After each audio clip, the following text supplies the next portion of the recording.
Olá, queridos alunos, nós aqui novamente reunidos, professora Suzana, dando continuidade então ao nosso conteúdo para a Polícia Civil.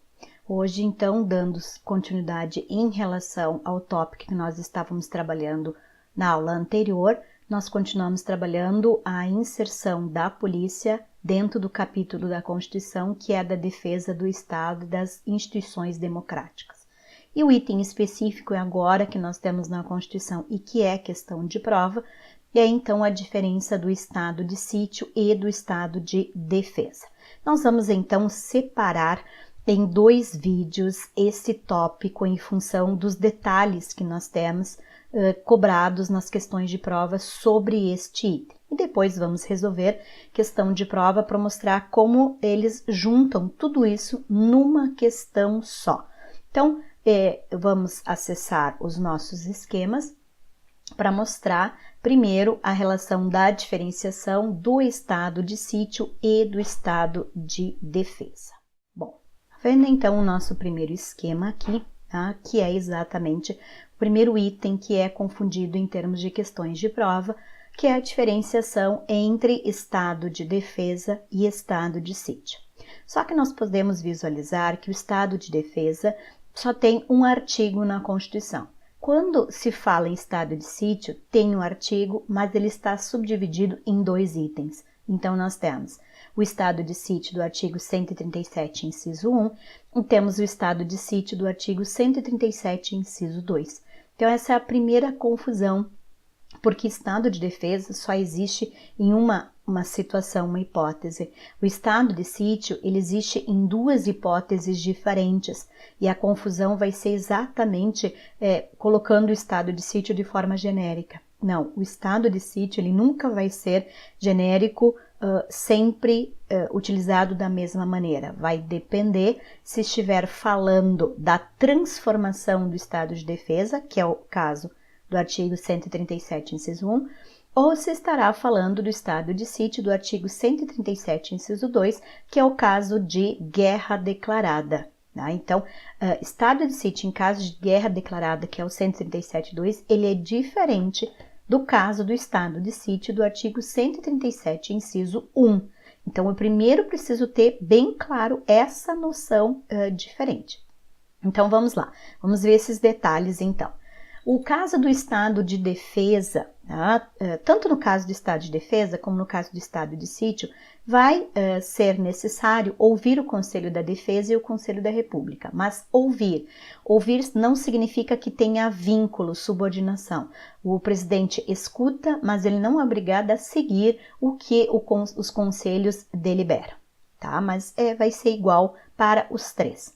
Agora, no caso de estado de defesa, é porque aconteceu alguma situação da natureza ou humana que está impedindo a locomoção ou está impedindo a continuidade normal das atividades dentro daquele espaço físico geográfico. Então, por exemplo, a questão de enchentes, a questão de desabamentos, ou seja, muitas vezes questões provocadas pela natureza. Mas não exclusivamente, também pode ser oriundas em função da ação do homem, né? Mas é algo que impede que o estado, que o espaço físico geográfico daquele estado, naquele momento, possa continuar na sua normalidade. Então, ele precisa de uma intervenção por parte do Poder Executivo para estabelecer essa normalidade. E esta intervenção é o decreto de estado de defesa. Então, o chefe do Poder Executivo vai lá e faz o decreto de estado de defesa,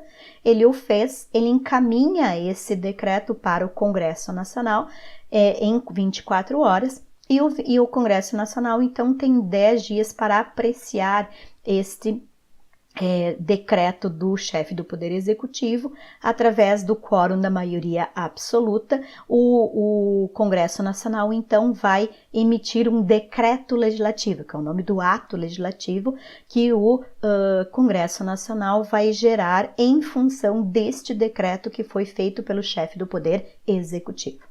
Então, no caso do estado de defesa, primeiro o chefe do Poder Executivo decreta e depois o controle do Congresso Nacional. e temos prazo. O prazo máximo do estado de defesa, ele é de 60 dias, ou seja, 30 prorrogável mais 30, ele não pode ser superior a 60 dias.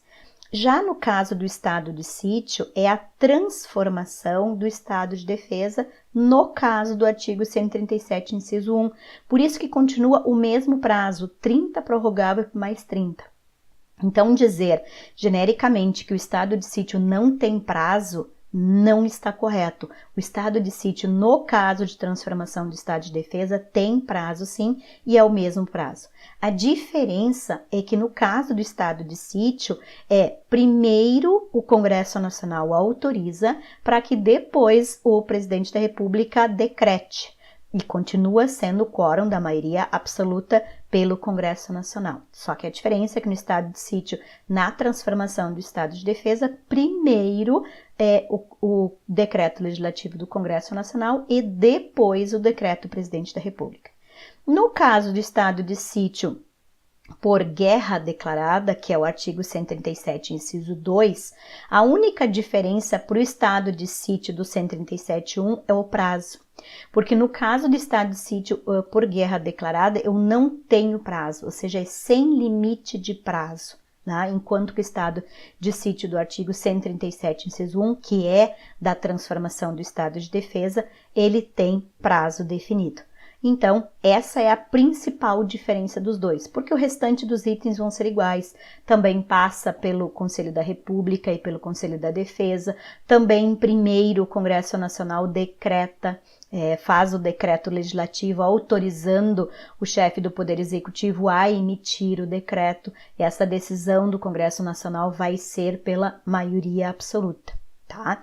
Então, esses itens de primeiro passar pelo legislativo ou primeiro passar pelo executivo e a questão dos prazos entre prorrogação ou não e de validade do estado de defesa e do estado de sítio, que é sempre as confusões nas questões de prova. Só que a questão normalmente não vem isolada só com esses itens, porque nós também temos as restrições que podem haver em relação aos direitos e garantias fundamentais no caso do decreto do estado de defesa ou no decreto do estado de sítio.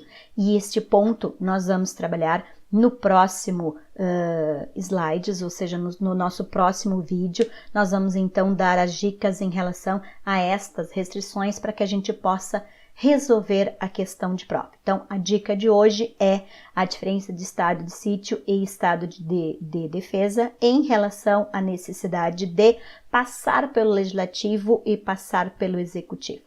Ok? Espero que tenham gostado da dica de hoje e no nosso próximo encontro, então, a gente continua com o estado de defesa e estado de sítio e resolve questão nesse sentido.